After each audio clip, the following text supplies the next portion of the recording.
Alright guys, welcome back to the NASL Week 8 Division 1. We just saw a nice ZVZ between Stefano and Hepro, of course. But before that, we saw a really interesting PvP series between NightEnD and TT1. Yeah. And we want to talk a little bit more about that. And I believe we have a special guest on the line. Yeah, in fact, we do have NightEnD on the line. Hello, NightEnD. Hey. How is my favorite Romanian? Not bad. You played a pretty sick PvP, man. And it was a really important one as you were down in the group. Now you're even in the group and your playoff hopes are still alive. How are you feeling going into the last couple of weeks of league play? I feel pretty good. Yeah. I have one question. Okay. I haven't saw the cast of my games against TT1. I know you make bets, right? Yeah. Let me guess. You bet on me, and Kevin bet on TT1. That's exactly right, NightEnD. Okay. And second, did he ever bet on me that I'm gonna win? Yes, I did. I did You several did? times. Okay. Hey, don't be so negative, NightEnD. NightEnD always says that I underestimate him. NightEnD knows who loves him, don't you, NightEnD? Yeah. I do. Yeah, I feel so bad right now, Silvio. You're really putting me on the spot here. Like, he's making me feel bad for betting on a guy who's 5-1 in the league compared to someone who's 2-3. That's not fair. Oh. Well, Okay. he's 3-3 now, Kevin. TT1 is now 5-2. NightEnD, you played some great games, but we have to acknowledge the fact that you were playing from behind both times. Let's talk about the first game first and foremost. You lost your Stalkers initially, and then TT1 made a big push, and you decided to drop those two Immortals in his main base. I think ultimately that's the choice that won you the game. But how hard was it for you to say, all right, even though I need these units at home to defend, I'm going to send him to his base? Well, basically, I don't think I was behind. This is This is so NightEnD.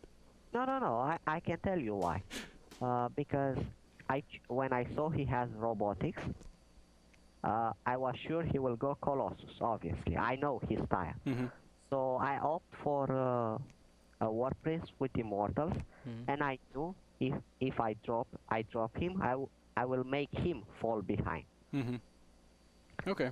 Yeah, no, that is true. That is, of course, that is a read that you can make whenever you see a player goes for a robotics facility. No. It makes sense that NightEnD did that, but didn't you still feel that you lost like a pylon and 2-3 stalkers? Were you not afraid for the push that he made? Because your hold, like, we were both amazed that you were able to hold, because I think it was a fantastic hold. But were you never worried that that push was going to kill you? It was a fantastic hold. I don't agree with you. You know why? Because he could not reinforce, while I could. Yeah. Well, that's a good point. He had a better army than mine, but I had the advantage that I had I was in my base. He was down the ramp, so that's first advantage I had, and second that I could reinforce all the time. He couldn't because he had those immortal in base. Yeah, no, that of course makes a lot of sense, but I was still a little bit worried for you, because of course you cut off his reinforcements, but you also removed 2 Immortals from your own army, and that basically meant that he had 4 Immortals when he attacked you, and you didn't have a single Immortal, so I think it was a super impressive hold. NightEnD is not impressed. You've heard of Unimpressed Flash? No, Welcome to Unimpressed NightEnD. NightEnd's like, standard, I always win. Yeah, maybe it was. I think just I got a bit lucky. That he didn't, I got a bit lucky. Why? Because he didn't move all his Army up the ramp. My base. Yep. When he had the Colossus alive. Yeah. That's why I got lucky. Well, if you're not impressed, NightEnD, that's okay, because we still are. Game 2 on Antigua, you found yourself also in a kind of awkward position. You opened up really well playing Blinkstalker against Robo, and we both thought that you were going to just blink up into his base whenever he pushed out, but you ended up going back and defending, and that made things a little bit tough. Then you took a big fight, and your natural lost some units, and I thought certainly you're dead, but you made the incredible decision to snipe off the observers and then go DTs. Can you walk us through that thought process? Yeah. I was planning and do what you just said, blink to his base all the time, but because I scouted very late with my observer, I did not know what he is doing. I only know he has some stalkers and sentry. I didn't know if he goes DTs, Colossus, or Blink Stalkers. Or I didn't know what he is doing. So that's why I played very passive in the beginning. Okay. We're just watching on the screen right now, you sniping off those observers, you warp in a couple of DTs, and that's kind of what won you the game. Well, it's not kind of, it's exactly what won you the game. So talk to us about the DTs. Yeah.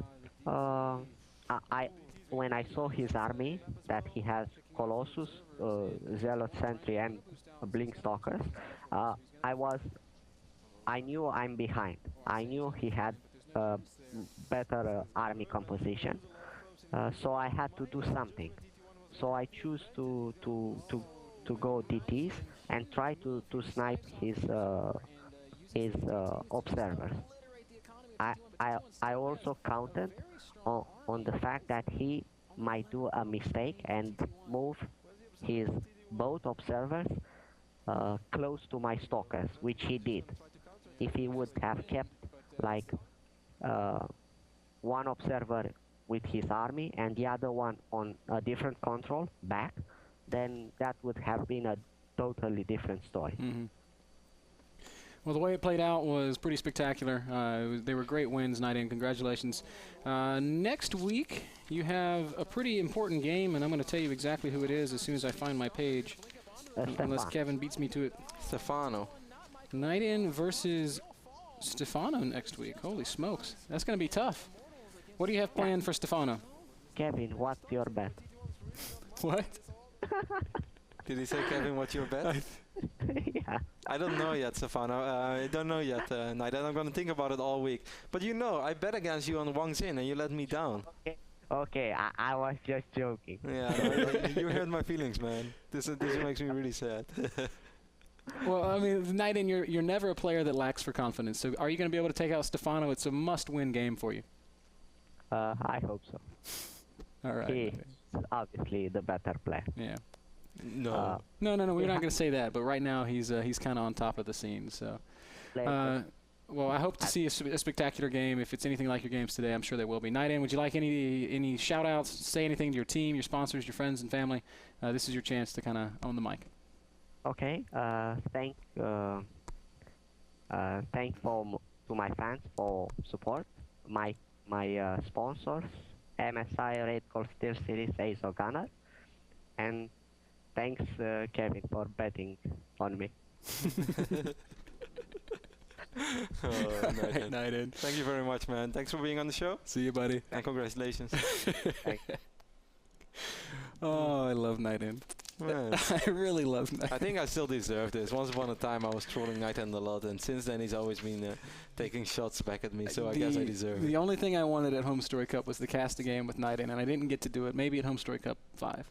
That's coming up pretty soon, Ben, so who knows?